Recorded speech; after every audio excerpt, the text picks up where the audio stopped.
The story of American politics in the last 10 years is in many ways a story of political violence. From Charlottesville to January 6th, to the attempted assassination of President Trump in Butler just last year, to now the brutal and tragic and very consequential killing of Charlie Kirk in Utah.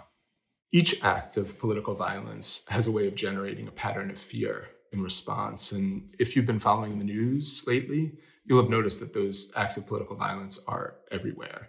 In 2022, a man showed up at Brett Kavanaugh's house, the Supreme Court justice, with a Glock and padded boots. That same year, an assailant broke into Nancy Pelosi's home and tried to kill her husband with a hammer. I've been covering politics for about 20 years now, and one change I've noticed in the last few is that politicians are scared. You hear these stories all the time.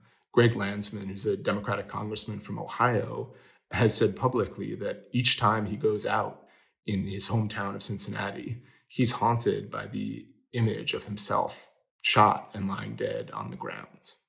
What politicians can control is how they respond. On Wednesday night, after Charlie Kirk was killed, Donald Trump spoke to the nation from the Oval Office, and what he chose to do was to blame his political enemies. For years, those on the radical left have compared wonderful Americans like Charlie to Nazis and the world's worst mass murderers and criminals. This kind of rhetoric is directly responsible for the terrorism that we're seeing in our country today. One big reason to worry about political violence is that it might change the way that people who are involved in the political process behave, make them angrier, more vengeful, make them just less inclined to compromise, might also drive some people out of politics. All those things have to do with fear. You can read my piece on the assassination of Charlie Kirk and the crisis of political violence in the US at the link in the bio.